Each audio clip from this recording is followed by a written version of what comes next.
kibao. Watu wakaja pale Tegeta, kashushwa kwenye gari, watu wanaona, abiria wote wanaona, alafu akashushwa. Kesho yake kapatikana amekufa. Nataka nimuulize mtu yoyote, kama baba yako akishushwa mbele yako wewe mwenyewe, alafu kesho yake akapatikana amekufa, utajisikiaje? Kama baba yako mzazi akashushwa kwenye gari alafu kesho yake amekufa, utajisikiaje? Lakini sio huyo tu, nataka kusaiti matukio ambayo pamoja na hao wengine 83, nataka kusaiti matukio ambayo yanagusa sana. Tumeona juzi kule mtu anaitwa Mdude, ambaye na yeye watu wamekuja nyumbani kwake, wamevunja mlango, wamemchukua akiwa hai mbele ya familia yake, wameondoka naye, mpaka leo hakuna mtu anayejua yuko wapi. Na hata hatujui naye anayefuata sasa. Unaweza ukanyamaza, kumbe unafuata wewe. Haleluya, mtu wa Mungu, tazama na kujia kwa wakati mwingine tena. Hatimaye Gwajima ajitokeza hadharani, atoa ya moyoni kuhusu wanaotekwa. Hatimaye Mheshimiwa Josephat Gwajima, askofu,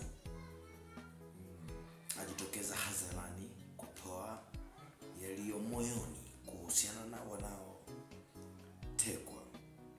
Ukijiuliza tu maswali ya kawaida kuhusiana na wanaotekwa, alafu watawala wananyamaza kimya, wanakaa kimya. Inatupa maswali sana sisi wananchi, inatupa maswali sana kwa akina sisi ambao tuna utu na binadamu. Mfano, akitekwa mtoto wa Rais Abdul, ama kilichotokea kwa Mdude, kilichotokea kwa Abdul, kilichotokea kwa Soka, kilichotokea kwa Agatha wa Uganda, Agatha Atuhaire wa Uganda, na huyu mwingine kilichotokea kwa yule mwingine wa Kenya. Je, afanyiwe hayo mtoto wa IGP, ama afanyiwe hayo mtoto wa waziri mkuu? Je, bado tutakaa kimya? Wafanyiwe hayo watoto wa viongozi wakubwa? Je, bado tutakaa kimya? Na ninyi kukaa kimya inaashiria nini?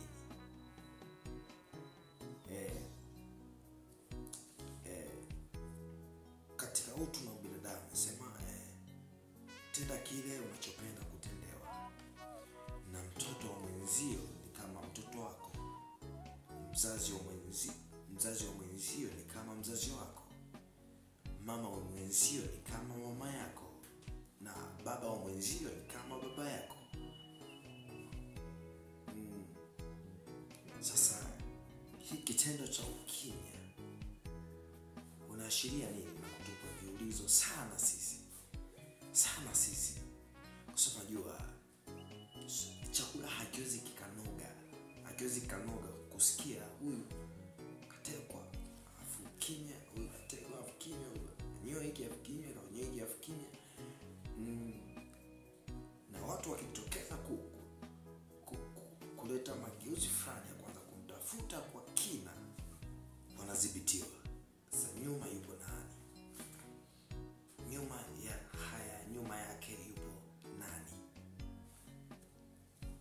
yake yupo nani? Akifanyiwa haya mtoto wa Rais Samia, je, mambo yatakuwa hivi kimya? Kila siku, kila kuchapo, mchana, asubuhi, jioni, kwenye magazeti, kwenye runinga, kwenye mitandao ya kijamii, mambo yatageuka, habari zitabadilika. Kila utakuwa kuchapo, anatafutwa mtoto wa Rais au kiongozi mkubwa wa IGP, kila kuchapo. Lakini hao wengine wanafanya kama mbuzi.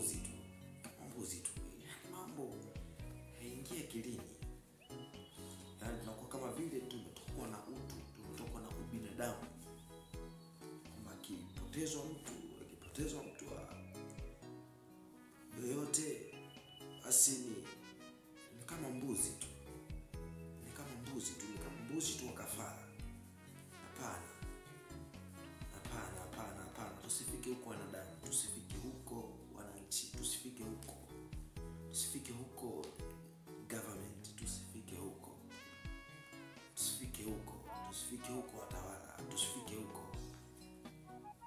Tunakokwenda ni kubaya sana, tusifikie huko kwenye level ambayo wengine wanatekwa na wao wanaopotezwa ni kama mbuzi wa kafara. Kupotezwa viongozi wa juu, basi wale ni watu na nusu. Hapana. Tusifikie huko. Wote tuna thamani moja, wote tulitoka kwa baba mmoja, tulitoka kwa Mungu mmoja. Wote tu wamoja, Watanzania tu wamoja. Hakuna kinachotofautisha, kinachotengeneza matabaka. Hapana, yani matabaka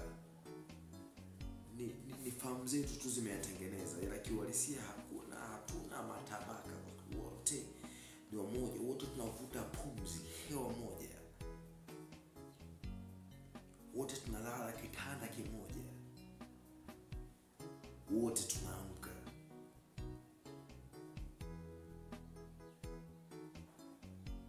Na wote tunakula chakula mlo wa aina moja.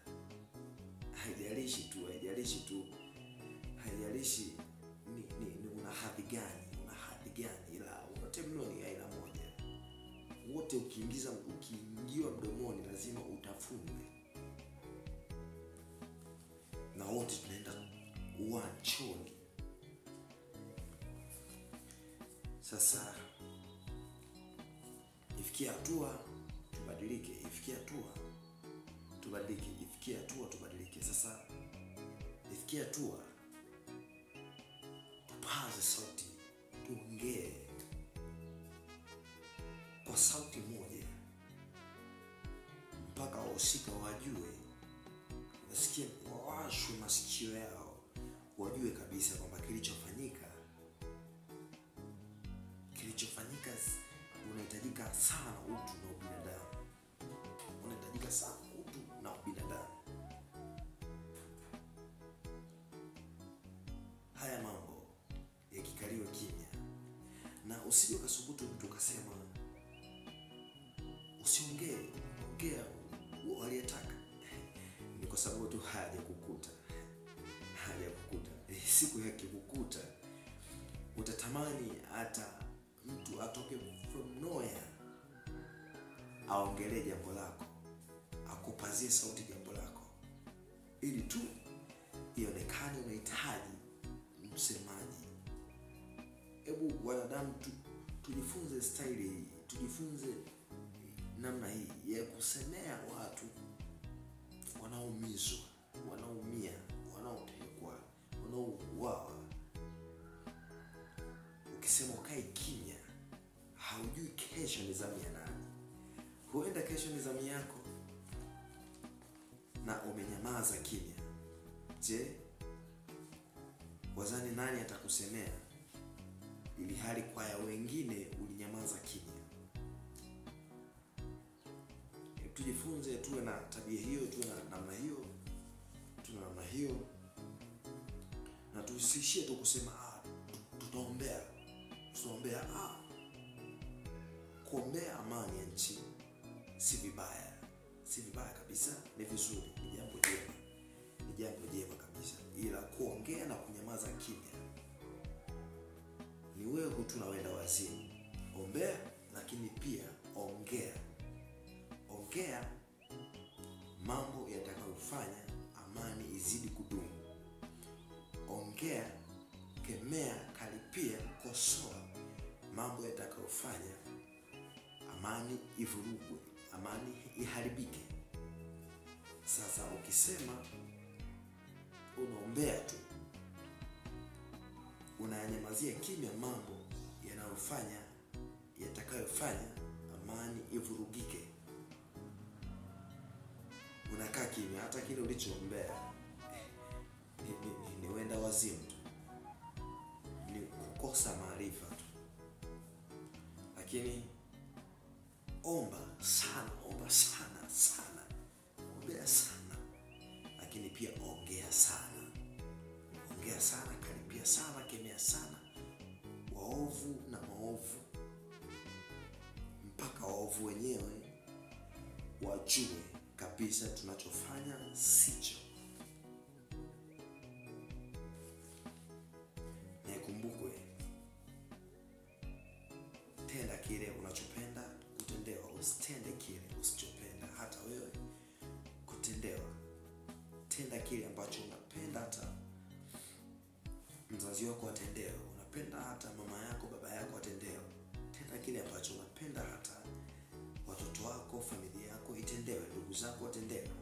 Lakini usitende pia kile ambacho hata familia yako, hata wazazi wako, mama yako, baba yako, ndugu zako, familia yako, mwanao, kaka zako, dada zako hautamani utendewe. Usitende,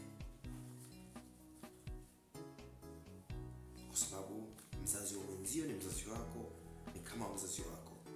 Kaka wa mwenzio ni kama kaka yako. Dada wa mwenzio ni kama dada yako. Baba wa mwenzio, mama wa mwenzio ni kama wa kwako. Je, akifanyiwa hivyo, akifanyiwa kama wanaofanyiwa kina Mdude, wakina Soka, wakina Gata watu haile, sasa akifanyiwa mama yako au baba yako au mwanao, kaka yako, dada yako, je, utapenda? Je, utafurahia? Utafurahishwa? Je, utapenda? Utafurahi ama utafurahishwa? Hilo tu na kuachia swali. Je, wakifanyiwa hivyo ndugu zako, jamii yako, jamaa zako, kaka zako, dada zako, je, utafurahi? Je, utapenda? Je, utapendezwa? Hilo ni jibu hapo chini kwenye comments. Kama utapendezwa, kwa uliyejaliwa kusikiliza mpaka huku mwishoni, jibu hapo chini kwenye comments. Kama akifanyiwa hivyo kama walivyofanyiwa kina Mdude, kina Abdul, wakina Soka, wakina Agata atu haile, akifanyiwa hivyo mama yako, akifanyiwa hivyo baba yako, akifanyiwa hivyo kaka yako, akifanyiwa hivyo dada yako, akifanyiwa hivyo mwanao, akifanyiwa hivyo mjukuu wako, ndugu yako, je, utapenda? Utafurahishwa? Jibu hapo chini kwenye comments.